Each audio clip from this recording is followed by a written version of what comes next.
What is up, everybody? Welcome back to the Off the Dome podcast. This is episode 4. We're so sorry that we haven't been active the last 2 weeks. We had a technological mishap last week, and 2 weeks ago was Halloween, so we couldn't get anything up, obviously.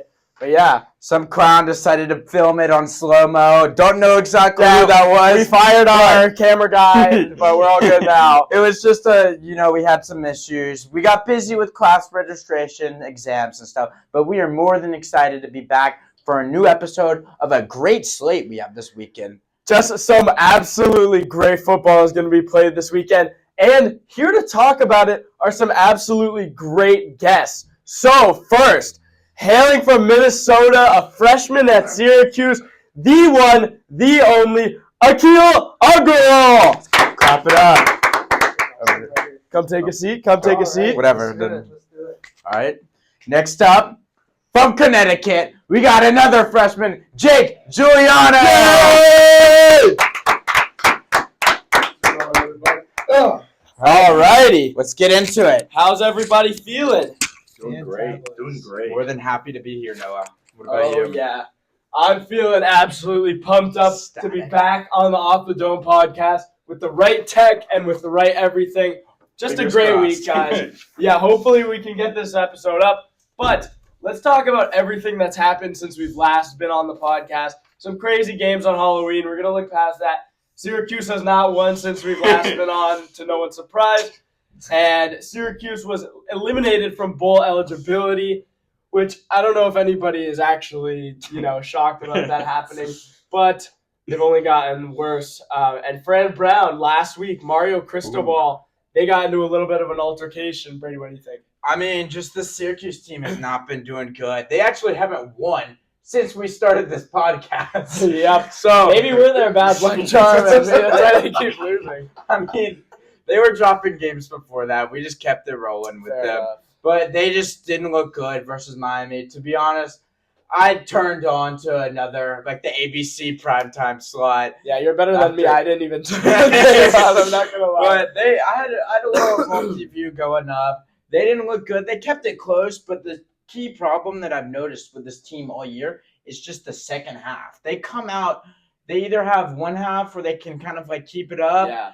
And then the next half, they'll just get blown out of the water, which was the case versus Miami. It was relatively close. It was 0-0 going into some point through the second quarter. And then the offense actually looked like it showed some flashes, but just that performance by Syracuse is unacceptable. They had 3 points on the board until they scored a garbage time touchdown. Just not what you want if you're Fran Brown. Yeah, and, they put Ricky Collins back in the game hoping that, that he would at least make things competitive. And it was good in the first half. They ended up exploiting our defense. They had the pick six, whatever. But, again, Collins, ESPN rated him as the third worst Power 4 quarterback.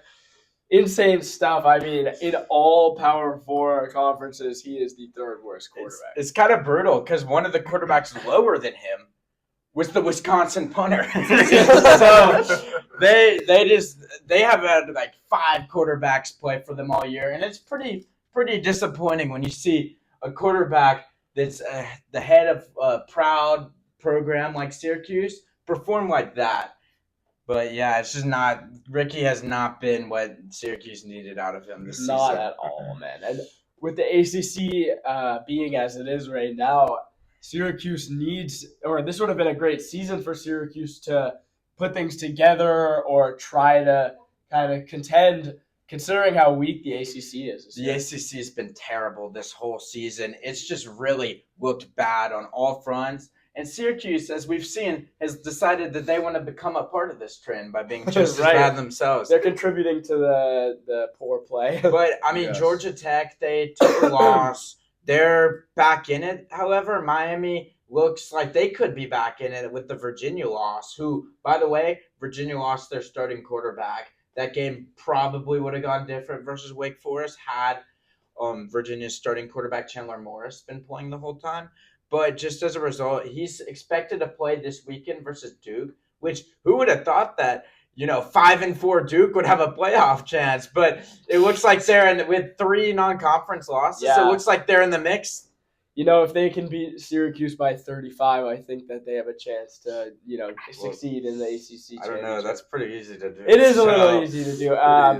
And Brady, I think that there have been some strong rumblings relating to Fernando Mendoza and Ty Simpson. And I think you might have some opinions on that. Don't get me started. We've seen this whole season the Big Ten bias. Everybody likes to talk about the SEC bias, and I just want to get a disclaimer out of the way. As an Alabama fan, I am a little bit partial, so take everything I say with a grain of salt.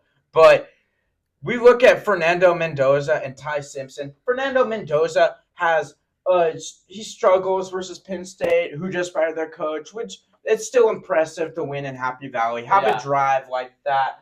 But we must be forgetting, Ty Simpson did the same thing a few weeks ago against South Carolina, and he just it looked like all the media was talking about, Bama survives on the road. But this drive by Fernando Mendoza in Indiana gets him labeled as a Heisman contender. When he made it wasn't a bad throw to win the game, but what it really was a fantastic catch. Without that catch, they may not win the game, and then the catch was made by the receiver. It wasn't Mendoza had nothing to do with that play, except for the fact that he put the ball out there.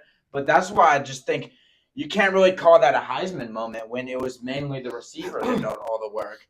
And additionally, another name that I don't really understand that's getting brought up into the Heisman conversation is Julian Sayin, because Ohio State has not played anybody good all season long. He has, 4 more touchdowns than Ty Simpson? 3 more, actually. He has 3 more touchdowns than Ty Simpson, but he also has 3 more picks. And the competition that he's faced on defense can't even compare with Ty Simpson's defense. You got to admit that. That's exactly right. And I think Ty Simpson obviously gets a little bit of less of a cushion than some of these other guys because of all the talent that Alabama has. And Ohio State also definitely has that talent. But Mendoza, taking a program like Indiana, who historically has not been so successful, and getting them back to this place where they're at a great spot, even though they almost lost to Penn State, even though Omar Cooper definitely bailed him out on that throw. But Mendoza, he's led this team all year. They're undefeated, and they're showing the whole entire college football world that they're ready to be here. And Mendoza, being the captain of that offense, is getting all for sure. And by no means am I criticizing what Mendoza has done. I mean, I think really ultimately what him and Ty Simpson both did were equally impressive. I'd like to see them both get equal, representation in the media for what they've done. Both impressive, but I think they're kind of the same thing, And everybody knows Mendoza's gotten more credit than Simpson has for that. Definitely, yeah. All right, now that we're done yapping about the Heisman, how are y'all boys doing? How's the day going? How are we feeling on this mighty morning or night? We're feeling good, feeling great. We've got a good slate of college football games going on this weekend. I'm excited to see, how Alabama's going to do, USC Big Ten matchup with that. It's going to be an interesting weekend, I feel. Yeah, absolutely. Definitely. Yeah, no, I'm super pumped for this weekend. Hell yeah. All right, let's get into this first game here. We've had a trend of kind of starting with these non-Power 4 games, these crucial group of 5 games.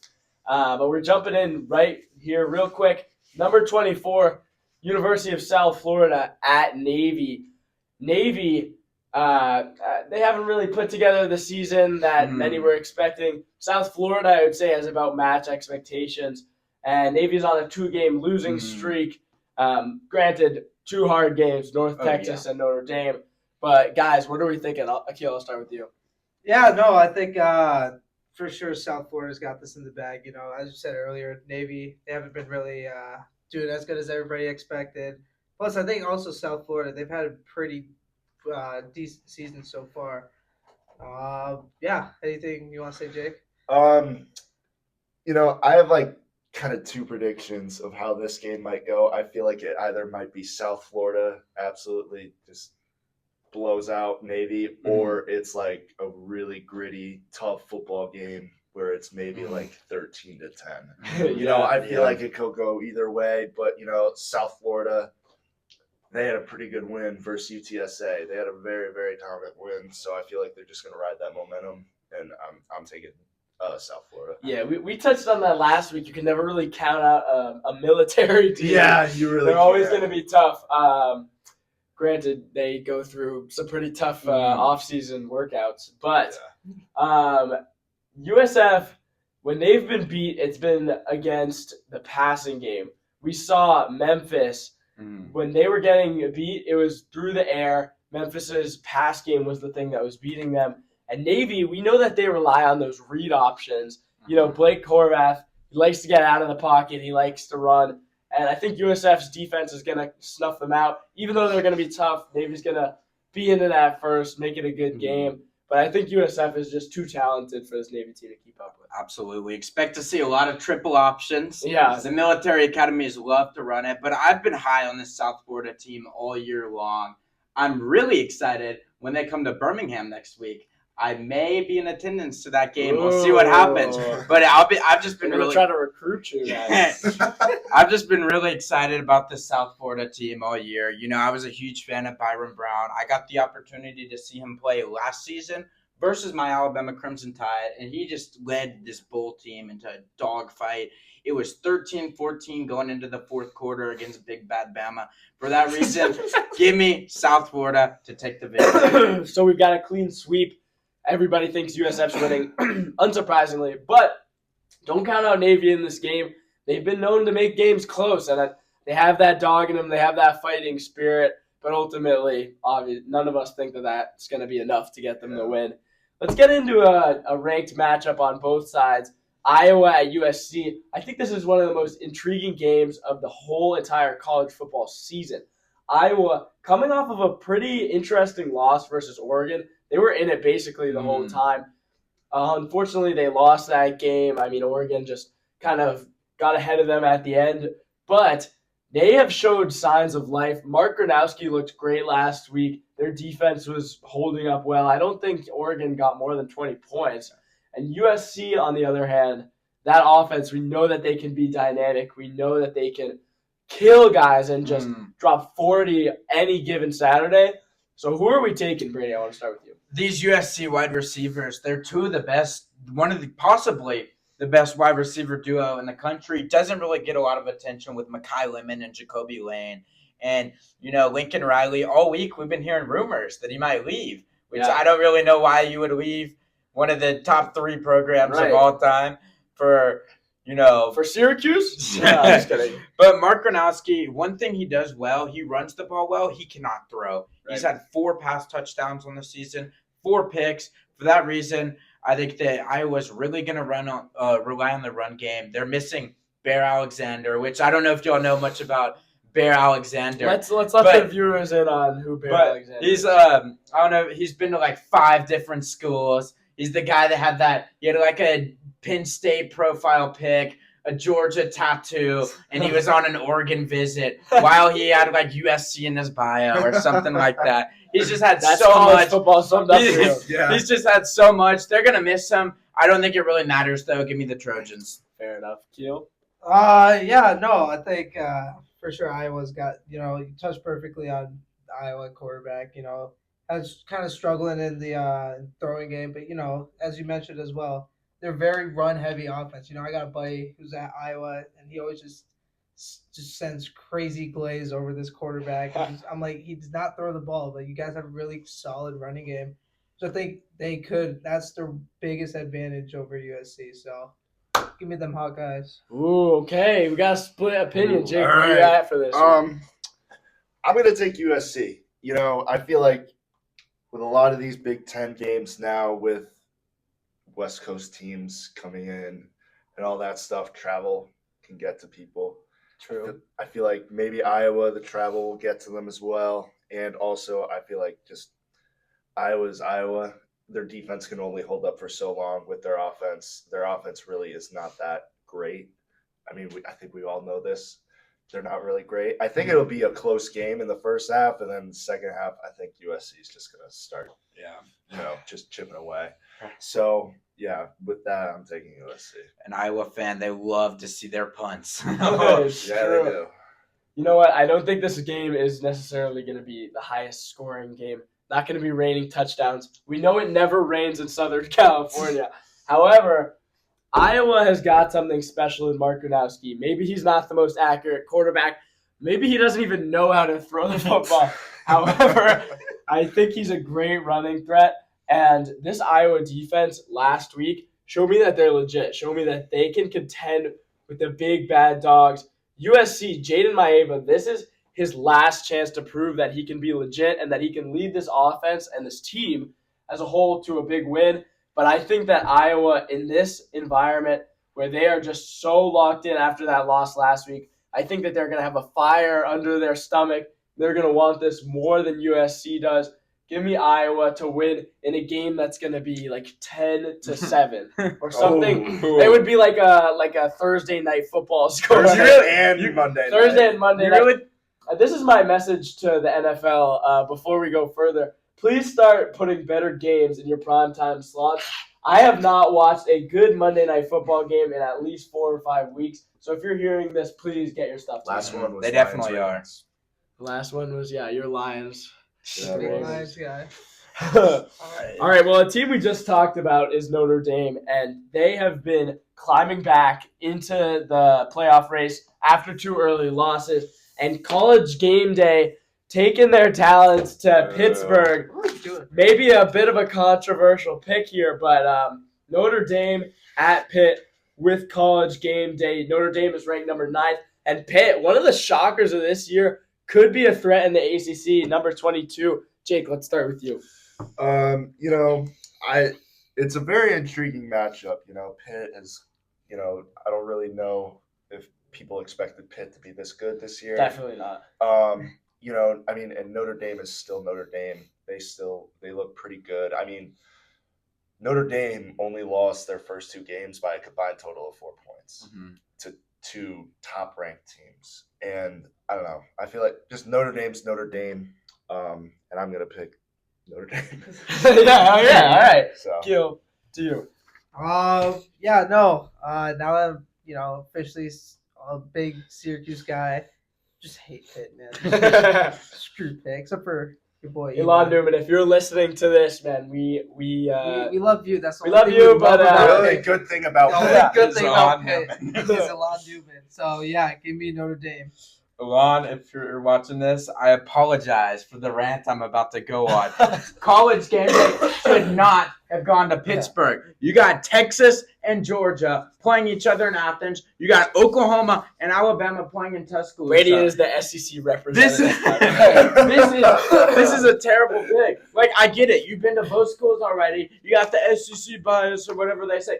We got 2 borderline top 10 matchups. Is it crazy that they're not going to? Like, we get it. They went to Athens already. They went to Tuscaloosa already. But first of all, for the Tuscaloosa one, they had a Vanderbilt fan as the guest picker, who is the team we were playing. So they didn't even give Alabama an authentic College Game Day experience with a fake guest picker from Nashville. In addition, it's just like, if I ask any of y'all, which game y'all would rather go to this week between Alabama, Oklahoma, Georgia, Texas, or Notre Dame versus Pitt? What are y'all thinking? I would definitely go to Georgia, Texas. Yes, it's I a would. top 10 matchup. How do you not go to a top 10 matchup? Specifically with how much you hyped up Arch Manning before the season started. gosh. You could have Eli Manning as your Overrated. guest picker. And You could. even though he sucks now, and we'll get to that later, for all the media hype up, we're really going to give this game to Pittsburgh over some SEC bias. If the SEC teams are good, you go to their games. It doesn't matter if you don't like the trend. It's stupid. All the Big Ten fans out there know what the better conference is, but they're just too insecure to admit it. Just this game overall, I don't even know why it's game day. Pitt's running back, Desmond Reed, he's one of the most explosive players in the country. However, C.J. Carr and this Notre Dame offense and the defense are going to shut down Desmond Reed and Mason Heinzel. Give me the Irish by 1 million. Game day, never go back there. Wow, okay. I think it's going to be a little closer than Brady's saying. Mason Heinzel has taken a big step this year and has showed everybody that he can succeed in the starting role. Pitt, they're not unproven. They have 2 ranked wins this year. Granted, neither of these teams are ranked anymore, but Louisville and FSU were both ranked at the times that they beat them. So this team has proven this team can win big games, but they haven't met an opponent like Notre Dame. Notre Dame, third most takeaways per game in all of college football. If you're a freshman, a true freshman quarterback like Mason Heinschel, this is the worst environment that you could possibly be thrown into in your first top 10 matchup. I think Notre Dame is just going to suck the life out of Pittsburgh and suck the life out of this crowd, suck the life out of college game day, and they will never go back to Pittsburgh after this game. So enjoy it while you can, Pitt fans. But while I think it's going to be a close game, I think Notre Dame will win and will embarrass Mason Heinschel. Sorry, Elon. Yeah. All right, well, Brady's favorite segment of the show, getting to this Alabama game, taking on number 11 ranked Oklahoma, who have picked it up a lot in the last couple of weeks. Alabama, we know what they've been about. Started off slow, but 9 straight wins now. It's 8. 8 straight wins, Yes. just like the Patriots. And this team looks good. I'm going to end with you, Brady. So, Jake, let's start with you. You know, if there's any game that I'm going to be watching, it's probably going to be this one. You know, it's very intriguing. I mean, Alabama has looked really, really good ever since they lost to FSU. You know, They've been a fucking freight train. Been a wagon. Yeah. And, you know, Oklahoma as well. They've had some issues going on, but, you know, I'm going to have to go with Oklahoma. Wow. Go with Oklahoma. Oh, my What's God. the reasoning behind the Oklahoma? I don't know. I feel like there's just something in my gut. I'm having a gut feeling that Oklahoma's gonna win. Breathe, Brady. I knew it. I Thank knew you it. for saving me. When I was writing down my pick, I knew I was gonna upset Brady. So, but yeah, I don't know. There's something in me that thinks Oklahoma's gonna win this game. I really like John Mateer. I like what he's doing. You know, he still looks pretty good after being hurt with his thumb. But yeah, I'm taking Oklahoma. Akhil, do we agree with Jake? Are we upsetting Brady? Hell no. Hell no. They're marching down to Tuscaloosa with this absolute massive crowd. They're all pissed off because College Game Day wasn't there. Yeah. Plus, this is also a very clutch game for Alabama as well. They need to win this so then they can clinch the playoff spot. Also, they also get a higher chance to go to Atlanta as well. So, for Brady's sake, roll Tide. Roll Wow, Tide. okay. So we got 1-1 here. I guess I'll save my pick for after my reasoning. Oklahoma's defense. Let's talk about them. Top 3 in some of the major categories. They have looked amazing all year. And I don't think if anybody asked what was going to be the problem for Oklahoma, it would be offensive production. But it has been, and we've seen it throughout their last couple of games. As much as I'm high on John Mateer, and I was really high on him at the start of the season, he hasn't looked quite as good the last couple of weeks, and he's been kind of brought down to that kind of average or just above average level. But granted, this Oklahoma defense is special, but you know who's also special? Your guy, Ty Simpson. He has been Heisman worthy. I'm backing you there. I think that he has been the best quarterback in college football. Sorry, Mendoza. I don't think you're anything special. You're going to have a great career with the Jets. But Joe Fagano. oh, yeah. Joe Fagano. He's good. But I think Ty Simpson has played like the best quarterback in all of college football. And when you've got as much talent as Alabama's got, when you've got the coaching you've got, and when you've got the fans that they have, home turf, playing in Tuscaloosa, there's nothing like it. They're going to be singing their songs all day long and, drinking apple juice for our younger viewers out there. But Alabama is going to run away with this game. I think that this is going to be a blowout. As Oklahoma does have a good defense, but I think Alabama is going to be too much. I'm predicting 32-14. Can we get a Roll Tide?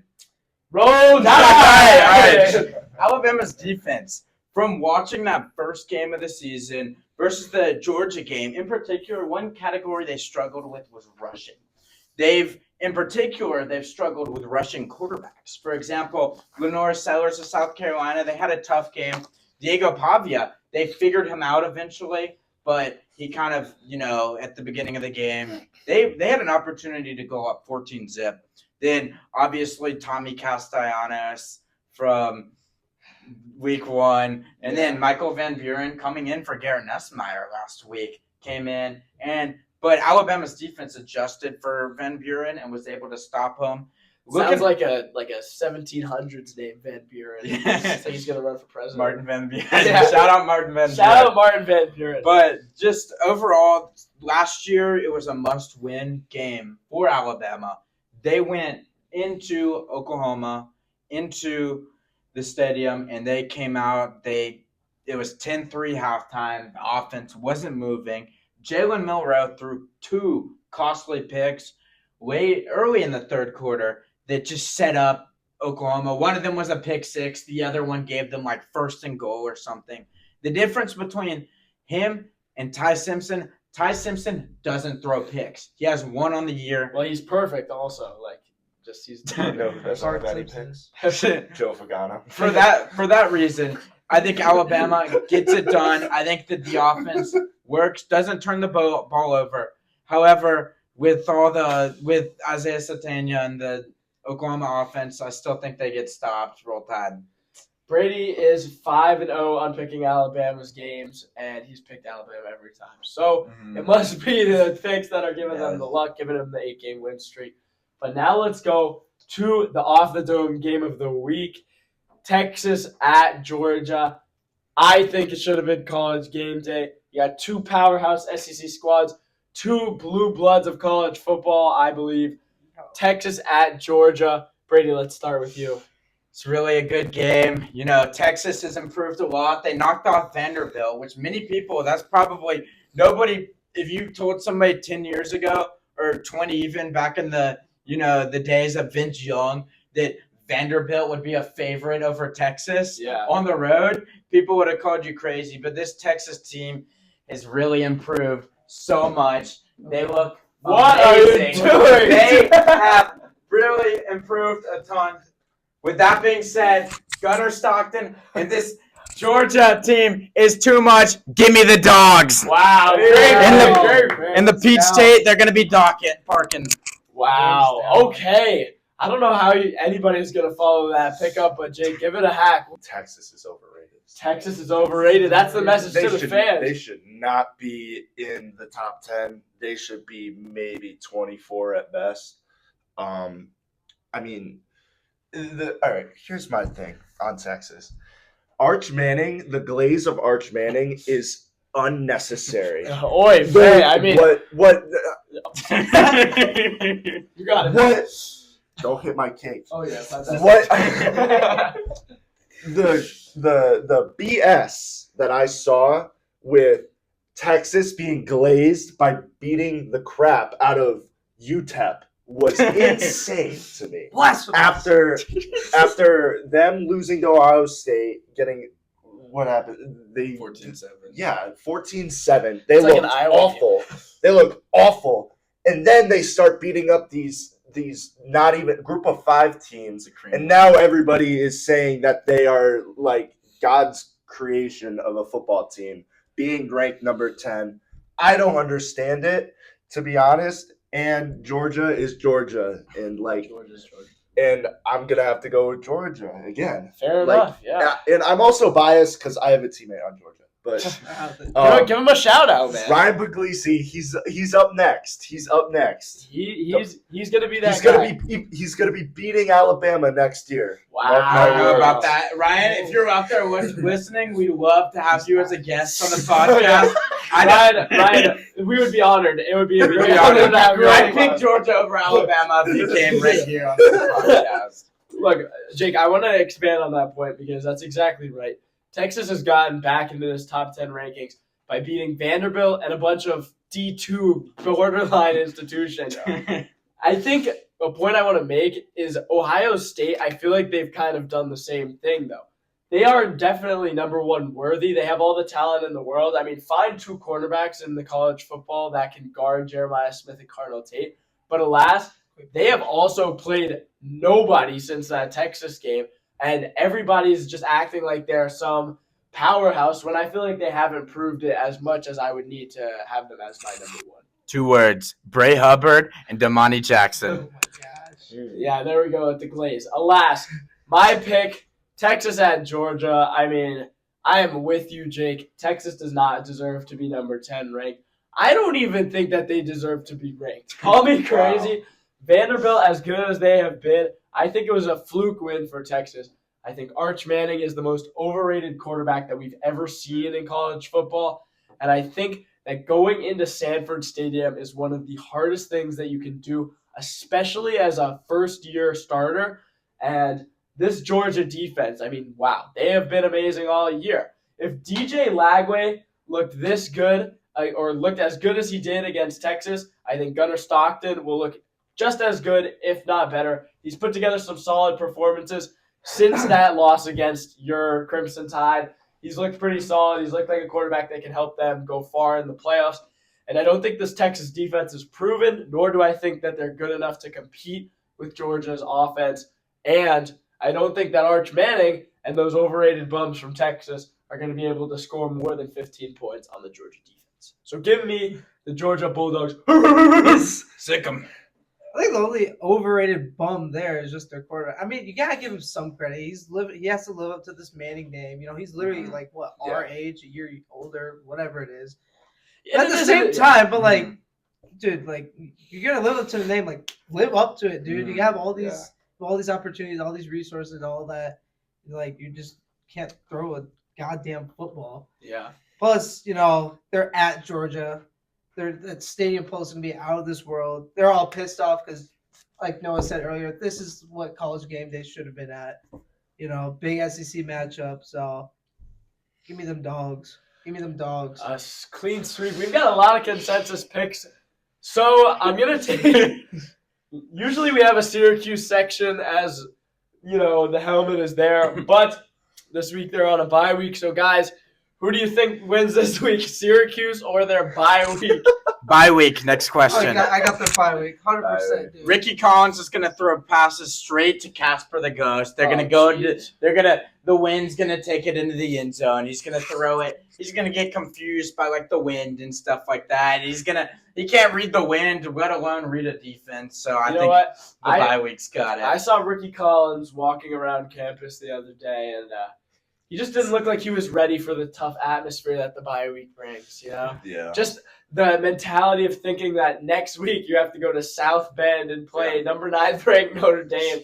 I can tell he's shivering in his boots. And Fran Brown, the guy has lost aura. As much as you can respect him, as much as you can say that he's a great coach, this year he's lost a lot of aura. He got kind of owned by Mario Cristobal coaching-wise. Obviously, we don't have the talent this year.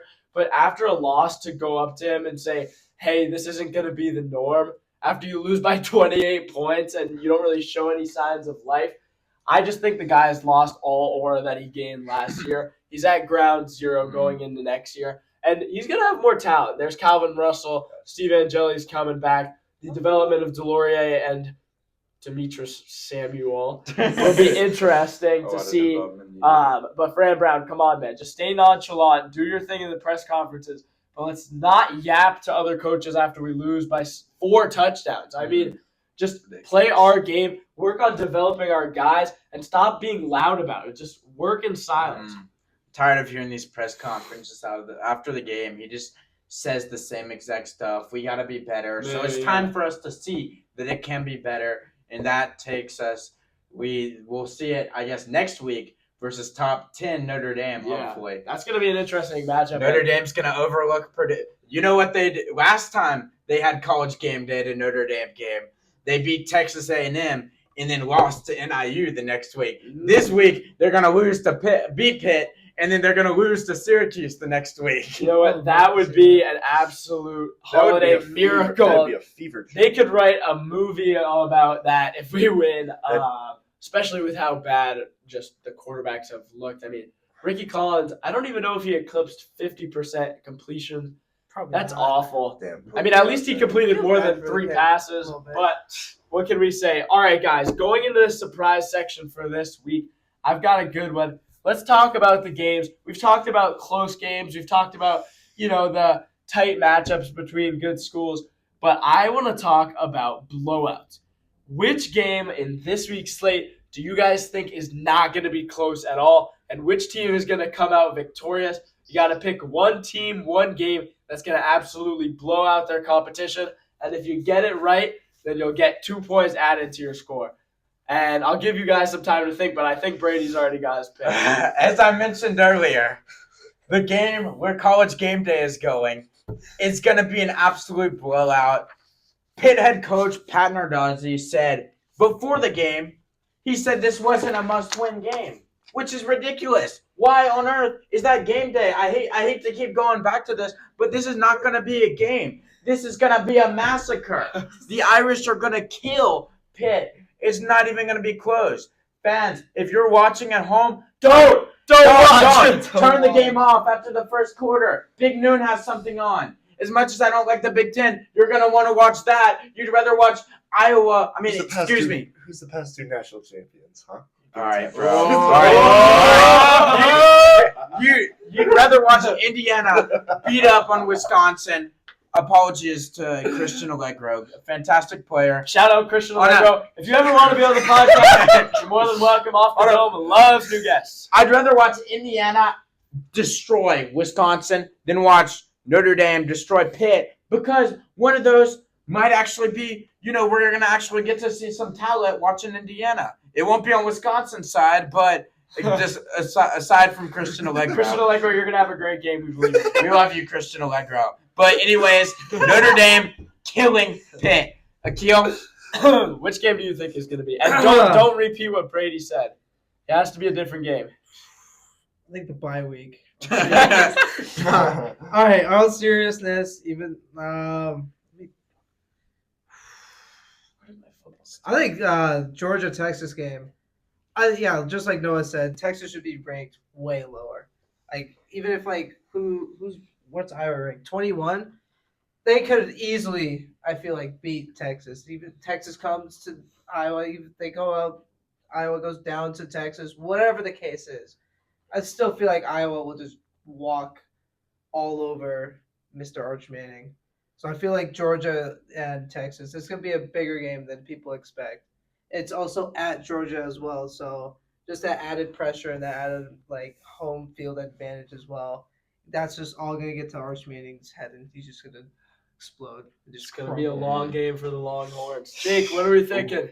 I could just rage bait Brady right now and just say that Oklahoma's going to blow out Bama, but I'm not going to.